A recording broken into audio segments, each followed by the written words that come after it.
This is filmmaker, writer, director, producer, actor, Matty Rich.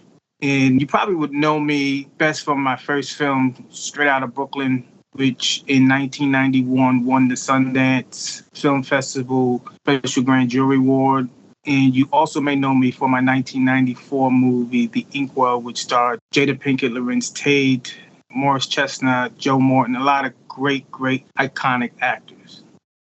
Anytime I get an opportunity to talk about education and reading and books and learning, it sparks my curiosity, and I always lend my time to anything about education. During the pandemic, I started teaching online for the Sundance Collab, which is Sundance online platform. And me being an alumni of Sundance, they asked me to teach when everybody was locked down. So I started teaching screenwriting online for Sundance and started teaching directing online for Sundance, which then gave me the opportunity to become a screenwriting faculty member at the American Film Institute, AFI.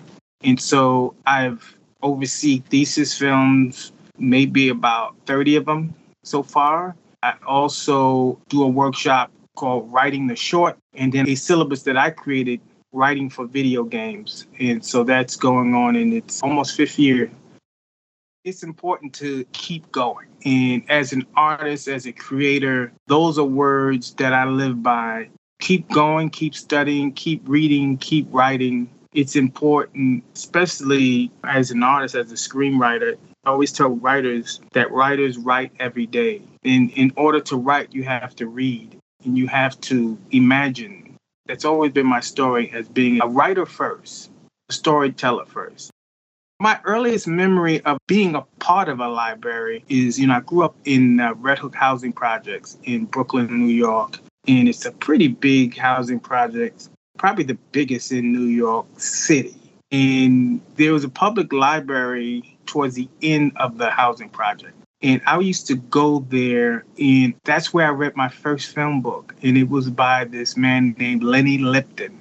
I believe it was Guide for Independent Filmmakers. And you would be amazed that when I started to read this book, what I just started to imagine. And I would literally, after I got home from public school, go to our local public library and read more film books. They didn't have a big Hollywood selection, but what they did have, I started to imagine. And so the public library has always been a part of the inception of my first movie, Straight Outta Brooklyn. But it also was a way for me to escape the environment that I grew up in. And people don't realize that the public library is a sanctuary for a lot of young people, especially when you live in an urban area and you see if it's shootings or just life in living in an urban city. You can go to a public library and have peace and solitude and read and imagine and escape from whatever that you may be going through. So that's what the public library meant to me. This was before I made Straight Outta Brooklyn. Is when my imagination started to run of making a film, of just imagining being a part and reading about the history of filmmaking. And then also reading about people who look like me, like the great late Gordon Parks. And that's how I learned. Before I met him, I learned and read books about how he was a great photographer and then went on to direct the movie Shaft and paved the way just on the art side. So I learned about him. I learned about Sidney Poitier, and then I actually met him in real life. I just really immersed myself in Hollywood by going to my local public library, which didn't have a lot of books on Hollywood per se, but they had a lot of books on African American history. How I got my start in the spark that led me to make Straight Outta Brooklyn. As I mentioned, I've been reading film books all my life. And my mom has been buying me film books. At one point, I had about 200 film books in my room in Brooklyn. And so from the age of probably 12 to 16, I immersed myself in reading, in imagining, and learning how to write screenplays while all this violence was happening around me. And after I graduated high school, I went to John Jay College in New York City to be a Secret Service agent. And if you ever seen, not the older Matty Rich, me, but the younger Matty Rich that everybody knows, he was scrawny, he was skinny. There's no way that was going to happen. And so I told my mom that I wanted to enroll in NYU, and we did. I got accepted for their program, and I was living on a dorm. Even though I was raised in New York, I wanted to stay on the dorm, so I stayed in Hayden Hall in NYU, and I started to do my first class project, and my classmate was Malcolm Jamal Warner from The Cosby Show. We did like a horror movie. That was our class project together. And then I decided that I wanted to tell my own story straight out of Brooklyn, and kind of like a story of this young African-American kid growing up in a housing project, hearing his dad, who literally had PTSD from being in Vietnam. He was abusing his wife. And so I wanted to show the point of view of this young African-American kid who wanted to help his family, but he was thinking of doing it the wrong way. And that's why I called it Straight Out of Brooklyn, because there's always a better way to get out of any situation, is by education and doing things the right way, not robbing a drug dealer or anything like that. So I wrote the script, and then I talked to my mom and my sister who had credit cards. I learned that Robert Townsend did the very same thing. Remember, I've been reading a lot. This is before digital cameras and anything like that. So I used my mom and sister's credit cards to buy film stock. Charge their card up to like $20,000 because I didn't have tangible cash. So back then you buy film stock, and then you can actually take portions of your film, and there's an exchange place that you can exchange your film stock. Somebody else will buy it, the loose ends and things like that. So I literally resold half of my raw film stock to give me cash.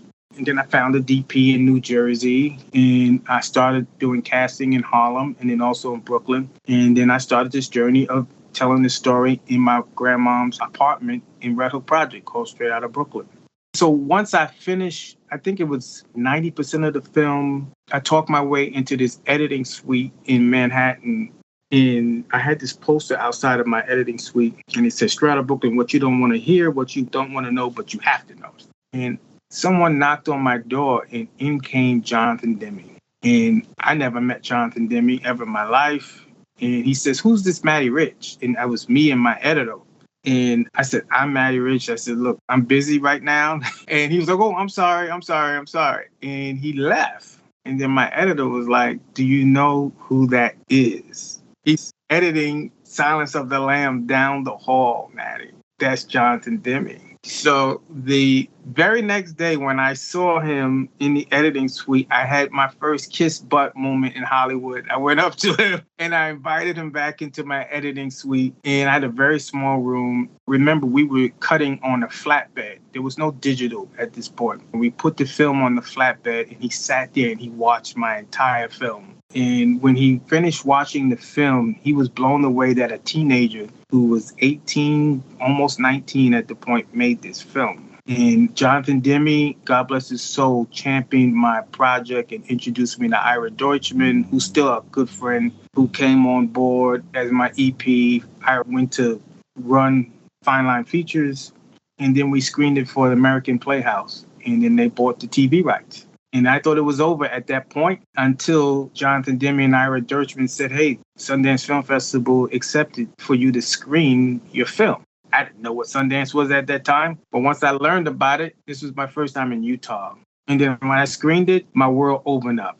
People saw my work. And then people started hearing about this 19-year-old African-American filmmaker who independently made this film. Such is life, you know. When Jonathan Demme won his Oscar for that same movie, Silence of the Lamb, he mentioned my name on the podium. I will forever be grateful.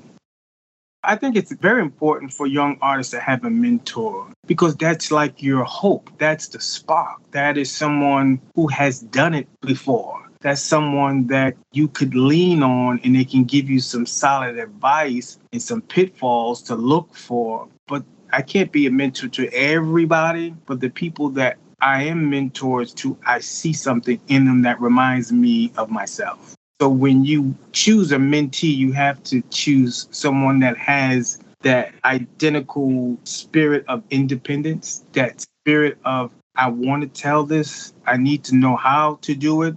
I don't want you to do it for me. I just want to know how you did it, and then I'll do my own version of how you did it.